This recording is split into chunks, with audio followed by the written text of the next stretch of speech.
What's up, YouTube? Capital G here. DN Dual Commentary. We've got M-Man at the top and Zoot at the bottom. 1629 rating for Zoot. M-Man is 1452. Looks like we got Inzektors versus Unknown deck. I believe that this is game 2. I humbly apologize. And we've got a Centipede, which is going to activate and use Ladybug, and that gets him a Dragonfly. You have to wonder if he has the Excalibur, or if he just really believes in his defense. His Centipede is also level 5, by the way. I saw that at YCS Philly, an Inzektor topped, and I was like, wow, that's really, really impressive. Like, I really want to see the guy's build to see what he ran, because Inzektors is a deck. It's a deck that's always been kind of near to my heart. So, you know, if there is a viable version of it, I'd love to see it. All right, so M-Man is, I guess he's going to play Russian roulette here. Zoot just kind of loaded up on back row. You have to wonder if some of these are artifacts, and if you potentially hit them, how much trouble you could be in. Alright, so M-Man's looking at his extra deck, and under normal conditions, you'd never want to have a loaded back row against a couple of Inzektors, especially when they have access to Hornet. But if you have artifact monsters and you feel confident, then, just let it rip, unless your opponent has, like, I don't know, DD Crow or some shit like that. You know, if they have DD Crow for the Maratech, you're extra fucked. So, it looks like M-Man is kind of contemplating what he's going to do here. We know that you have, okay, so he's going to play Mathematician. And Mathematician going to activate. I believe he's probably just going to dump Hornet into the graveyard. It's like Armageddon Knight, but different. Yeah.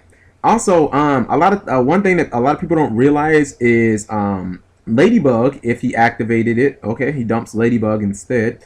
Ladybug can actually adjust the levels of any monster on the field. It does not have to be Centipede. Alright, so when he enters battle phase, we're gonna say a blind MST from Zoot. That's gonna hit Book of Moon. And oh geez, here it begins. We see Artifact Ignition, and Artifact Ignition pops a card. And then MegaCapitalG goes to the graveyard. I believe when MegaCapitalG hits the field, he pops a card too. Unfortunately, he will not hit the field. He will get Solemn Warned. So yeah, I believe when MegaCapitalG was trying to hit the field, he would have popped this guy right here. I think it's MegaCapitalG. And MegaCapitalG is the one that blows up monsters. Anyways, Solemn Warning just stopped all that shit, so we don't really have to worry about that. M-Man attacks with both. And then he just passes turn. Zoot activates a wind-up, or excuse me, a Tenki. Oh, okay, he's playing Constellars. Alright, I'm like, what's going on here? I was like, are you playing like Fire Fist artifacts? He summons Kaus. He doesn't adjust its level, and he attacks Centipede, and that sucks. I'm kind of wondering why he didn't use Ladybug last turn to get Excalibur. Maybe he doesn't run it, but, he could have. He could have just made it like level 6. Oh, Dark Arm Dragon. Maybe that's why he didn't want to do it. And, wow. Zoot's like, the fuck are you doing? Dark Arm Dragon is like, he bought the whole shit down. So, let's see how much popping is about to go on. We know that Kaus is going to get, he's going to get fucked up. Like, for realsies. Alright, so Ladybug is removed. Kaus gets fucked. Oh, no, he doesn't. Breakthrough skill comes down. But wait, now you know your opponent's back rows. Unless your opponent has Honest, like, go ham, son. Yeah, go the fuck off. Fuck the Honest. You can get rid of this motherfucker. Oh, and now he has Dragonfly plus Hornet. Shit's about to get real. And yep, Kaus is gonna get popped. And I think we could be seeing an OTK here potentially. So actually, I'm lunching. He's at 4,900. Of course, it's a fucking OTK. I'm fucking low. I'm lunching. Anyways, so we see Kaus come back. Yeah, he's probably gonna pop Tenki. And Zoot is thinking about his move. I don't really know. He says he has a response, but I don't know what's gonna save him. I'm sorry, I'm laughing. It's just so funny. Unless we. Holy shit. He's gonna soul charge. He's soul charged and honest. And yeah. Oh, that's game. That's game. So it's actually a good thing he didn't try to recklessly attack because his opponent had the honest. So that was an interesting duel. And now they're gonna shuffle them up and go into game 3. I love Constellars, but I'm sorry, I'm rooting for Inzektors. Inzektors against anything, I'll always root for Inzektors. Maybe Bujin's like the exception. I just want a good match out of that. But I mean, if it's Inzektors versus any of these new meta decks, I'm going to obviously root for Inzektors. If it's Artifact anything, if it's Trap Tricks anything, if it's Hand anything, if it's Yugioh, which actually Inzektors should have a great matchup against, because you want an opponent who just has to keep setting shit, because Armor don't want no problems with Hornet. Like, let's be real about that. He don't want no problems with Hornet. Hornet will take his lunch. Alright, so it looks like Zoot is probably going to be going first. He's done siding. And you have to wonder what M-Man is going to side. We saw Constellars and we saw Artifacts. So, okay, well, Light Mirror seems obvious because it would basically stop Zoot's entire deck.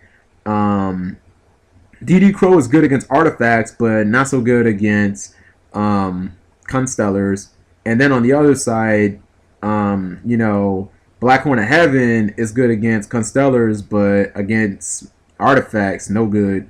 And then especially if your opponent opens this, and they open with Pleiades. Pleiades is one of the most difficult cards in the entire game for Inzektors to be able to counter, because Inzektors, I said this a long time ago, maybe like a year and a half ago, with Inzektors, you'd rather have your monsters dead than bounce back to your hand always.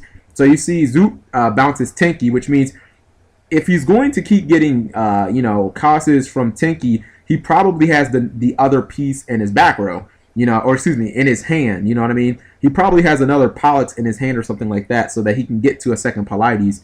So M-Man, he's kind of under the gun here. You maybe he has like a Dark Hole or something. I don't think Dark Hole is main deck worthy, especially with the hands being everywhere, but I love it in the side deck right now. Because against decks like Constellars or Yugioh, it's just, I mean, it puts in a lot of work, you know. Decks where they want to get one specific monster on board turn 1 always, you know. Constellars always want to have Pleiades turn 1. You know, Yugioh always want to have Armor set turn 1. I mean, you could say Bujins always want to have Yamato turn 1, but then if they, you know, they dump hair into the graveyard, the hair kind of blocks the Dark Hole, so I don't know what you're doing there. Alright, so M-Man dualities for MST, Maxi, and Dark Arm Dragon. And you want to know if maybe if M-Man can stay in this duel long enough to load up for Dark Arm Dragon. Against a Pleiades, I don't see it happening. Especially when we have to be a little suspicious that Zoot can throw down a second Pleiades. I mean, if you've got Dark Hole and you feel confident, then shit, go for it, right? But the fact that he has Tenki probably in his hand, you have to think that maybe he has access to a second Pleiades. I mean, either he has Pollux or, oh Lord, God forbid he has Sombre. I mean, if he has Sombre, we could be looking at an OTK turn 2. Alright, so M-Man's going to load up his back row. I just set a monster just because. Like, even if it's a bluff monster, I'd set it just to make you use this effect. And we see Double Cyclone. So M-Man's, what? This targeted card and Zoot's back row, which is Muratek. That's going to be summoned. And oh, that's how he's okay. That's how he's going to get to his yeah, and then he bounces a card. He bounces a Speller Trap. That's how he's going to get to his second Pleiades. He's going to use, what's it called? He's going to end up using the Tenki, and he's going to turn Kaus in the rank 5 or to level 5, and he's going to use those two to be that level 5. I would assume he's going to attack first, especially with Torrential Tribute. Torrential Tribute was like the one card that M-Man needed to like get back in the game. If he would have Torrential now, man, he'd have fucked Zook up. So anyways, now he has to deal with M7 and all the problems that card brings along. What would he get back from M7? Pollux maybe? Either Pollux or Kaus, I guess. Anyways, let's see. M-Man's going to take a ton of damage here. I mean, this is pretty much counter next turn or lose type damage. And it looks like Zook's going to be able to throw down a second Pleiades. And I guess that's why he's playing artifacts in his deck, even though it makes him completely susceptible to Light Imprisoning Mirror. The fact that, I mean, you can just go level 5 and, you know, the artifacts are level 5. Kaus makes himself level 5. So you have so many ways of making Pleiades.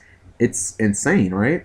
So M-Man doesn't have any board, and this is the problem. The problem is mounting any offense against Pleiades. Now, I personally, I would have just set a monster, even if it would have been a damn Dragonfly, because I have no doubt in my mind that Zalut would have just bounced it to the hand to avoid attacking it. You know what I mean? If nothing else, he wants to do the damage, and he could be scared of, I don't know, fucking Fossil Diner or some shit. I don't know. You know, anything random like that.